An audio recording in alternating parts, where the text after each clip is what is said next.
Assalamualaikum warahmatullahi wabarakatuh. Selamat pagi anak-anakku yang hebat. Selamat bertemu kembali dalam pembelajaran jarak jauh materi fisika. Anak-anakku tetap semangat. Dan kalau kalian nanti tidak paham atau masih kurang paham, boleh menanyakan semua materi fisika di kolom komentar ya. Nanti akan kami jelaskan secara detail dan semuanya gratis anak-anakku. Tinggal klik subscribe dan tanda lonceng supaya tidak ketinggalan dengan materi-materi baru yang akan saya sampaikan. Langsung saja. Kita pagi ini akan melanjutkan pelajaran yang kemarin sebagai pembukaan materi fluida statis. Jadi sekarang kita lanjutkan pada pembelajaran fluida statis. Yang akan kita pelajari adalah tekanan hidrostatis, hukum pokok hidrostatis, hukum Pascal, dan hukum Archimedes. Semoga waktunya cukup ya.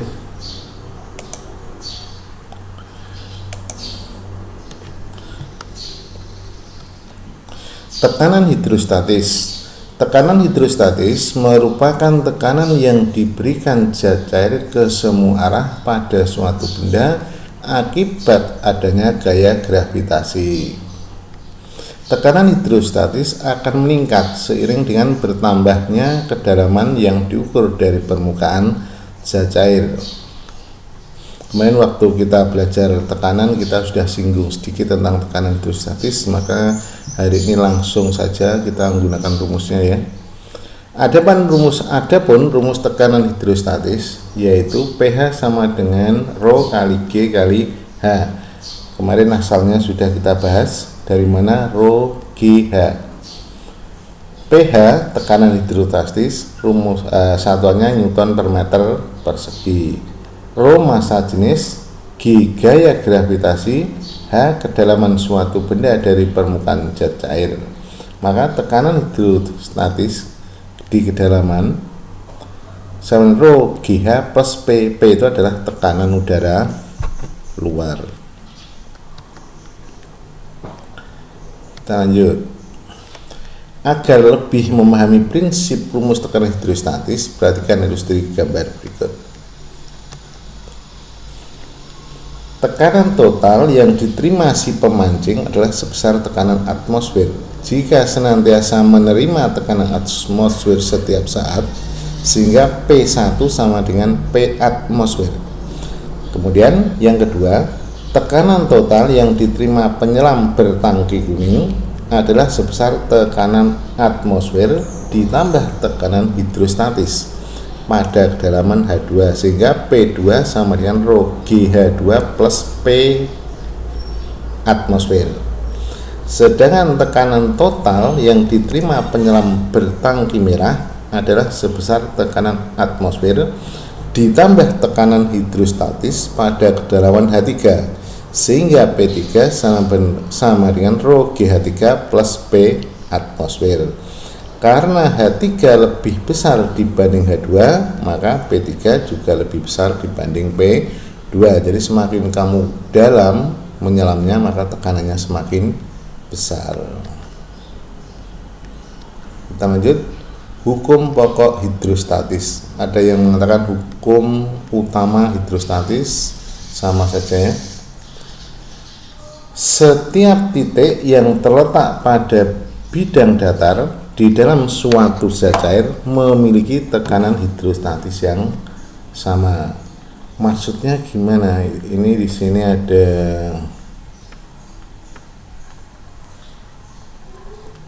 gambar ya, zat cair ini titik A, titik B, titik C ini mendatar. Kalau kita tarik dari sini, misalnya di titik ini ya, selama titik-titik ini berada pada bidang datar, maka P di titik A itu sama dengan P di titik B sama dengan P di titik C sama dengan P di titik D. Nah ini misalnya kita titiknya berada pada satu bidang datar. Nah, aplikasinya seperti apa? Kita lihat. Sebuah tabung berbentuk U berisi minyak dan air seperti pada gambar. Jadi yang ini minyak, ini ya. Kemudian ini air.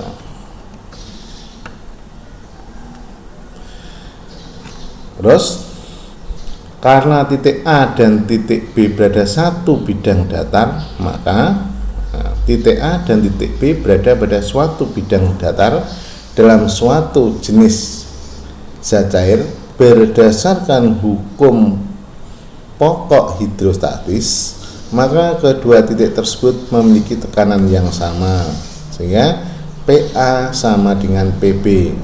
Rho A G kali HA sama dengan Rho B, Rho air kali G kali HB.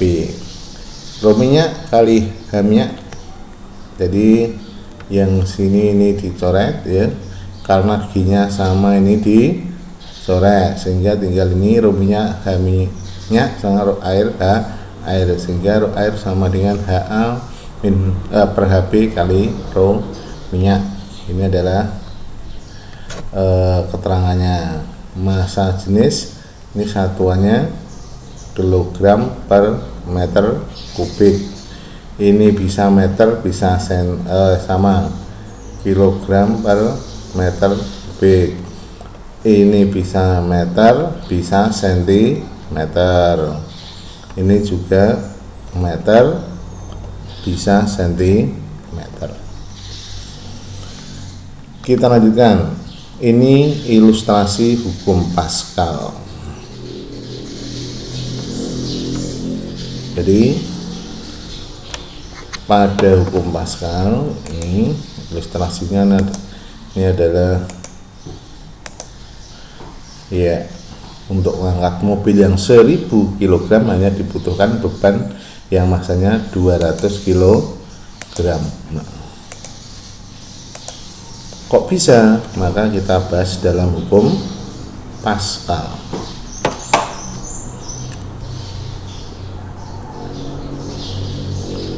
Jadi pada hukum Pascal, tekanan yang diberikan kepada zat cair di dalam ruang tertutup akan diteruskan ke segala arah dan semua bagian ruang tersebut dengan sama besar. Ini aplikasinya. Maksudnya gimana ini? Maksudnya rumus dari sini ini adalah seperti ini hasilnya.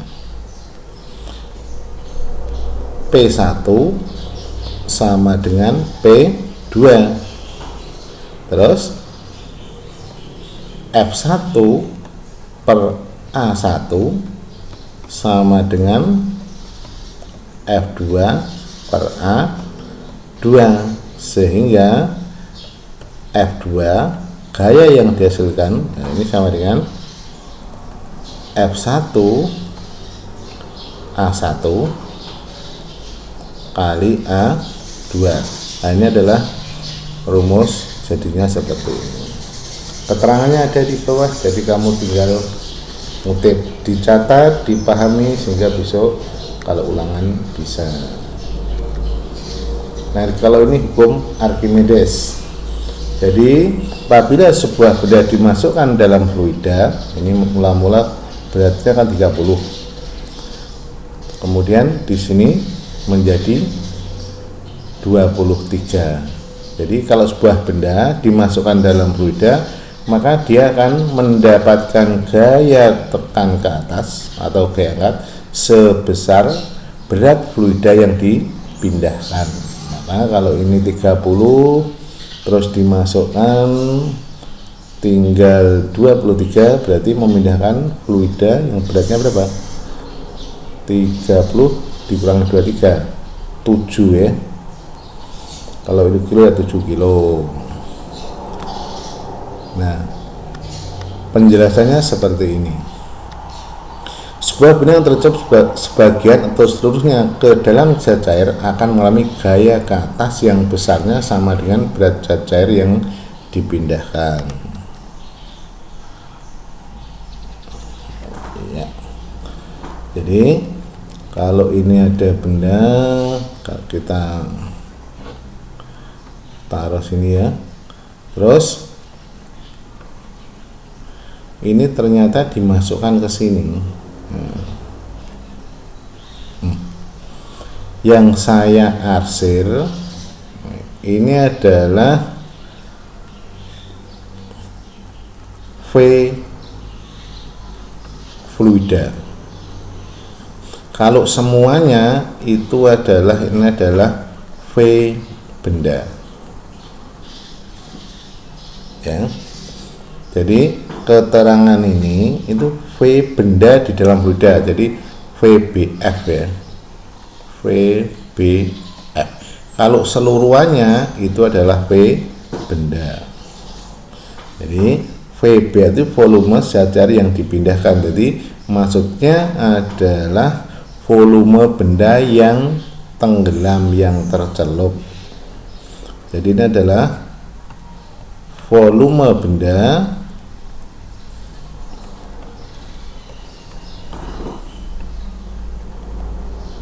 yang tercelup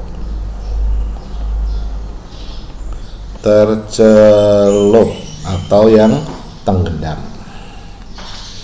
Jadi Fa sama dengan rho fluida kali volume benda yang tercelup kali G. Istilah dalam hukum Archimedes adalah volume zat cair yang dipindahkan. Dipindahkan oleh siapa? Dipindahkan benda dari yang mula-mula ditempati zat cair ditempati benda. Ini yang saya arsir ini merah ini. Ini adalah volume benda yang tercelup. Nah, suatu benda bisa dimasukkan dalam zat cair ada 3 kemungkinan. Pertama, terapung, kedua melayang, ketiga tenggelam. Kita lihat yang ketiga dulu. Sebuah benda dikatakan tenggelam jika benda tersebut tercelup seterusnya dan bila ditaruh di permukaan akan turun ke bawah menuju dasar suatu zat cair. Kenapa turun ke bawah? Ya, karena W lebih besar dibanding Fa. Nah, W lebih besar dibanding Fa. Ini massa fluida yang dipindahkan kali G, massa benda kali G, rho fluida, volume fluida. Ini adalah rho fluida kali G, V benda, rho benda kali G. Karena V benda dengan V fluida yang dipindahkan sama, jadi VB itu volume benda, VF itu volume zat cair yang dipindahkan sama. Kenapa sama? Karena tenggelam ini tenggelam di dalam. Ini ya VB, ini juga VF. Nah, karena sama maka ini coret.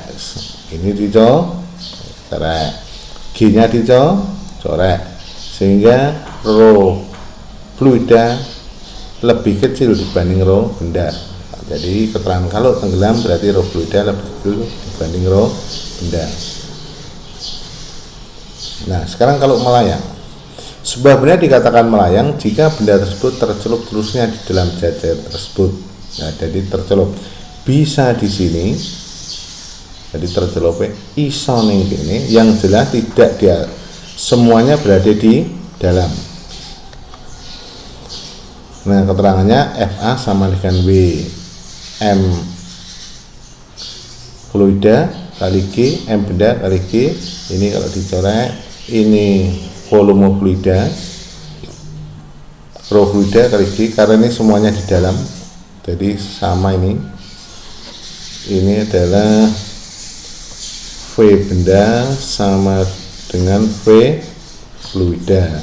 Karena sama ini dicoret ya, G-nya juga dicoret, maka rho fluida sama dengan rho benda. Keterangannya ada di sini. Kita lanjut. Kalau benda terapung, sebuah benda dikatakan terapung jika benda tersebut tercelup sebagian di dalam zat cair. Fa sama dengan W. Tadi yang kecelup ada sebagian, ini adalah V fluida. Semuanya ini adalah V benda. Fa sama dengan W M V M fluida kali G, M benda kali G, V fluida kali rho fluida kali G. Ini dicorek ya, ini bisa dicorek, ini dicorek. Nah, karena V fluida lebih kecil dibanding V benda, karena yang terlihat di sini V fluida lebih, maka rho fluida lebih besar dibanding rho benda. Rho bendanya berapa? Perbandingan rho fluida dibagi V benda kali rho fluida. Kita lanjut. Tegangan permukaan. Gaya tarik-narik antara partikel-partikel sejenis disebut kohesi, sedangkan gaya tarik-narik antara partikel-partikel yang tidak sejenis disebut adhesi. Contoh adhesi apa ya kira-kira? Tinta sama kertas, kapur sama papan tulis. Terus apa lagi? Nanti diingat-ingat, karena nanti akan saya tanyakan contoh adhesi. Contoh kohesi, cairan, semua cairan, minyak, air, dan itu adalah adhesi. Karena sejenis, nah ingat, yang sejenis kohesi, yang tidak sejenis adhesi. Nanti dicari apa saja contoh adhesi. Tiap partikel dalam jajar ditarik oleh gaya yang sama besar ke segala arah oleh partikel-partikel di dekatnya, sehingga resultan gaya yang bekerja pada partikel sama dengan 0. Ini tegangan permukaan dapat diartikan sebagai besar gaya yang dialami pada permukaan zat cair persatuan panjang. Ini dianggap ya. Rumusnya gamma sama dengan F per L. Gamma tegangan permukaan, F gaya, L adalah panjang ini. Ini adalah L. Sekarang kapilaritas, peristiwa naik atau turunnya zat cair dalam pipa kapiler dinamakan kapilaritas. Nah, kalau kohesinya lebih kecil, adhesinya lebih besar, maka ini cenderung naik. Jadi ini ada naik. Nah, kalau kohesinya yang lebih besar, adhesinya lebih kecil, ini tergantung turun. Ini biasanya air raksa, kalau ini adalah air. Kita lanjut. Air dalam pipa kapiler akan terus naik sampai tercapai keseimbangan, yakni berat air yang diangkat seimbang dengan gaya adhesi. Sedangkan peristiwa turunnya raksa di dalam pipa kapiler terjadi karena kohesi antara partikel-partikel raksa lebih besar daripada adhesi antara partikel raksa dengan partikel kaca. Masih kapiler. Banyaknya kenaikan atau penurunan zat cair pada pembuluh pipa kapiler dapat ditentukan dengan rumus ini. H sama dengan 2 gamma cos theta rho GH. Ini adalah H kenaikan atau penurunan zat cair, gamma tegangan permukaan, rho massa jenis, theta sudut kontak. Jadi sudut yang dibentuk. Jadi ini saya gambarkan di sini. Kalau ini seperti ini seperti ini. Nah, ini sudut kontaknya ini.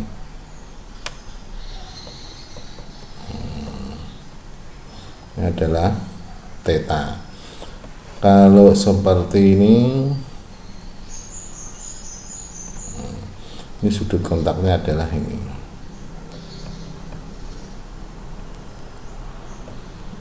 Theta.